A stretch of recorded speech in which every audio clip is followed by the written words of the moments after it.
Solution पे आते हैं कि जो इंडस्ट्रियल इफ्लुएंट की ट्रीटमेंट कैसे की जाए थ्रू नैनो केमिस्ट्री। तो इसके लिए हम सस्टेनेबिलिटी कोर्स नैनो केमिस्ट्री में डिज़ाइन करते हैं। जैसे कि फ़र्स्ट हम इसमें वेस्ट मैनेजमेंट कर सकते हैं, ग्रीन सिंथेसिस डिज़ाइन कर सकते हैं, कैटालिसिस के प्रोसीजर को इम्प्रूव कर सकते हैं, जैसे कि बायो कैटालिसिस। अगर हम बेकरीज की एप्लीकेशन देखते हैं ऑर्गेनिक सिंथेसिस में, नैनो कैटालिसिस भी बहुत जो है वो इफ़ेक्टिव वे है ऑर्गेनिक सिंथेसिस के लिए।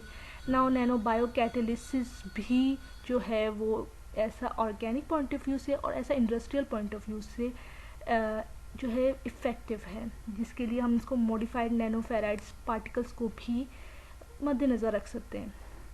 नाउ अब हम डिज़ाइन कर सकते हैं इन सब चीज़ों को नोट करते हुए कि रेमिडिएशन अगर वेस्ट क्रिएट होगी तो नाउ अब हम जो है उसकी रेमिडिएशन डिज़ाइन कर लें। जैसे कि अगर बायोलॉजिकल हो, बायोडिग्रेडेशन के फॉर्म में, फिज़िकल एड्जॉर्प्शन के थ्रू, या केमिकल एडवांस ऑक्सीजन और एडवांस ऑक्सीडेशन प्रोसेस के थ्रू। अपने स्टडी के अकॉर्डिंग हम यहाँ पर टेक्सटाइल इफ्लुएंट की 3 ट्रीटमेंट्स को मैं डिस्कस करती हूँ। जैसे कि माइक्रो रेमिडिएशन जो है वो फंजाई बेस्ड ट्रीटमेंट है। इसमें इसके थ्रू हम जो है वो बायोसॉर्प्शन करा सकते हैं, बायोडिग्रेडेशन करा सकते हैं। बायोडिग्रेडेशन के लिए जो है वो मेटाबॉलिक पाथवे यूज़ करता है जो इंट्रासेलुलर एक्स्ट्रासेलुलर हो सकता है। एंड ये जो है वो इकोनॉमिकल होता है process and easy to culture है फंजाई, और इसकी एनवायरनमेंट में अडेप्टेबिलिटी भी ज़्यादा है। और ये जो है वो डाइस का ऐसा न्यूट्रिएंट सोर्स यूज़ कर रहा होता है। सेकंड जो है वो एड्सॉर्प्शन है। एड्सॉर्प्शन की 2 टाइप्स हैं, फिजियोसॉर्प्शन एंड कीमियोसॉर्प्शन।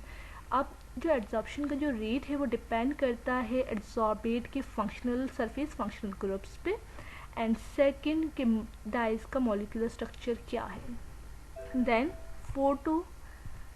फोटोफेंटन प्रोसेस के लिए जो बेसिक क्राइटेरिया का होना ज़रूरी है वो है iron catalyst, hydrogen peroxide, acidic pH and sunlight. Baker yeast kingdom fungi से बिलोंग करता है और इसका साइंटिफिक नेम सैचुरोमाइसीस सेर्वेसी है। इसकी एप्लीकेशन जो है वो बेकिंग है and industrial bio transformation processes में ये यूज़ हो रहा होता है। कैटालिसिस के पर्पसेस के लिए भी ये यूज़ हो रहा है और एब्सॉर्प्शन ऑफ ग्लूटेन के लिए भी ये यूज़ होता है। इसकी न्यूट्रास्यूटिकल इम्पॉर्टेंस ये है कि इसमें वाइटामिन्स हैं, मिनरल्स हैं, एंटीऑक्सीडेंट्स हैं एंड बायोएक्टिव कंपाउंड्स हैं।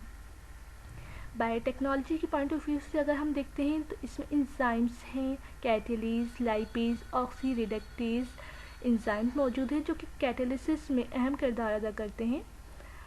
और इसकी जो लिमिटेशन है वो ये कि ये एक इफ़ेक्टिव कैटलिस्ट तो है, बट ये इसकी रिकवरी जो है वो डिफ़िकल्ट हो जाती है और एक्सपेंसिव है।